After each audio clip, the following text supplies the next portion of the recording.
Okay?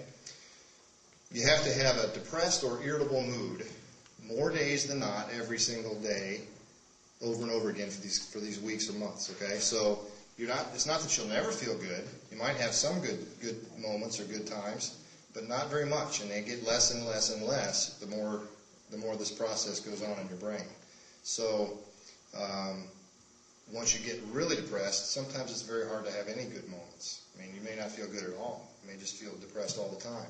But the depressed or irritable mood, remember the irritable part, because a lot of, like men, for instance, they won't come into the doctor saying I'm depressed or tearful or anything like that.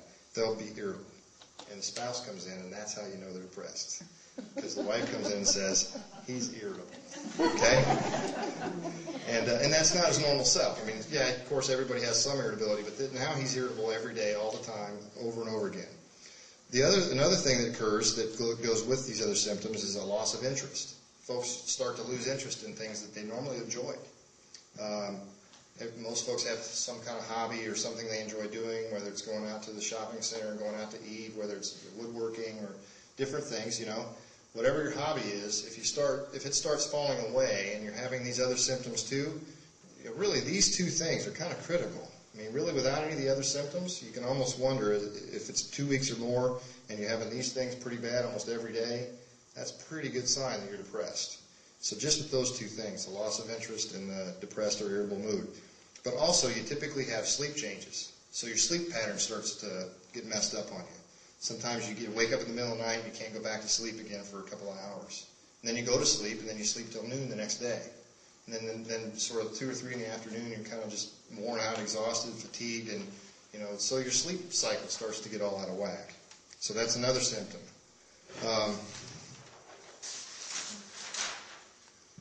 Okay, energy changes. Now, interestingly enough, I put changes: sleep changes, energy changes, appetite changes. By that I mean you can either have an increase in those things or a decrease in those things. And it's just that the fact is that it's different than your normal pattern. So most people, I would say, don't sleep as well, and their energy level drops, and their appetite usually drops too for depression. But that's not everybody. Some people, their appetite goes up. Some people, they get more kind of agitated, or their energy levels is a little too much. Guilt or worthless feelings. Again, a lot of the time. All of us feel guilty sometimes. All of us may feel worthless at some times too. But if you start feeling guilty and worthless every day, most often, for weeks or months at a time, that's not so good. Something's wrong. And typically, in my experience, these folks can't get that out of their head. So it's like they just, they ruminate on something that happened years ago. I should have done this, or I shouldn't have done that, or I should have said this to this person, or, they beat themselves up over stuff that happened a long time ago, and they can't get it out of their head. So that's real common. Concentration problems. Remember, a long time ago, we talked about a part of your brain that's involved in concentration and memory shrinking when it gets depressed for so long. That's probably because of this. That's probably what causes this, that part of the brain shrinking on you. Finally, imagine now you've got somebody who's got all these other symptoms that's going on for weeks at a time, and they're starting to just feel, everything, with depression, everything is negative. You're not doing any good in the world, really, when you're feeling depressed. You feel like everybody else would be better off without you, and sometimes you get to the point where I don't care if I wake up anymore, or even the next step is I might as well take myself out of this world and put myself and everyone else out of our misery. And that's where the suicide comes in. So it's not typically just all of a sudden you get suicidal and kill yourself. It's usually that you see some of this stuff coming first. And this is really important for families, for loved ones. If somebody says to you, I don't care if I wake up anymore, you've got to get get them to the doctor quick, because that's a pretty bad depression. That's getting pretty bad, and it's one step away from them saying, I just think I better check out and get it over with, and doing it themselves. So that's a pretty risky thing. Questions about all those symptoms so far. Does that stuff make sense? Has anybody ever known anybody or seen anybody like that before? Probably most of you have seen somebody like that. Anybody have questions about the symptoms or anything that you want to point out that I missed? Sometimes there's things that I overlook too. Okay. Some of the other, and I think I mentioned already that this stuff interferes with your function. So as you can imagine, if your energy level's not good and you can't concentrate, you're not going to do well on the job.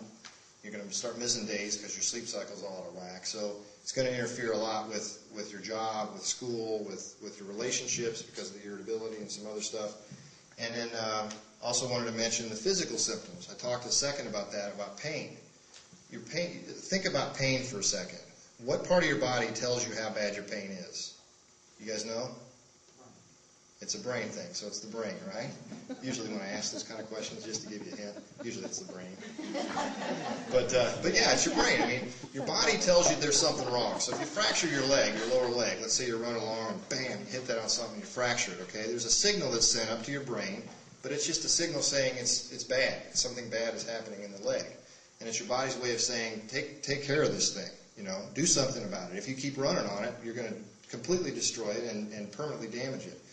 So it sends you that signal. Your brain's the one that is the thing then that picks it up and says, how bad is it?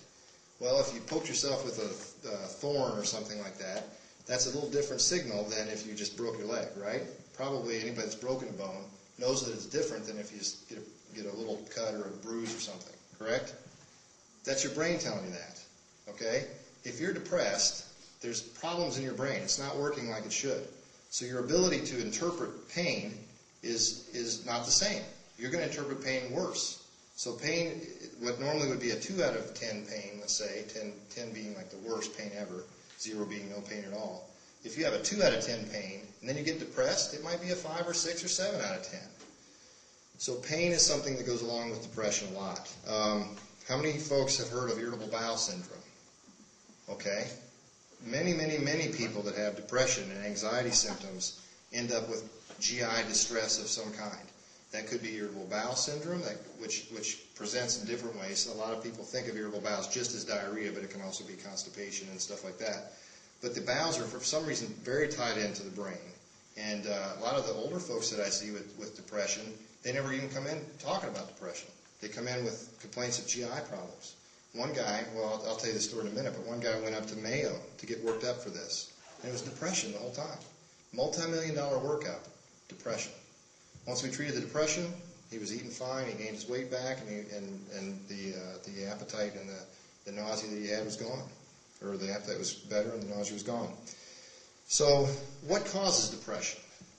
Does anybody have any ideas? I mean, the science isn't fully there yet, but we have a lot. We're getting there. We're getting there a lot better than we used to. You guys know, for sure you know, I'm sure you've heard of it running in families. So genetically, there's got to be something genetic there. We're actually getting to the point where we can find now some genetic differences in people that puts them more at risk for depression. And here's the fascinating thing. I love the fascinating stuff. I say that word a lot. They have done a study where they've shown that there's a certain genetic makeup that people have, okay, that if you expose them to stress, now remember I'm saying expose them to stress, so that's an environmental thing. It has to be something from the outside coming down onto that individual, that they're more likely to get depressed than somebody who doesn't have that particular genetic makeup.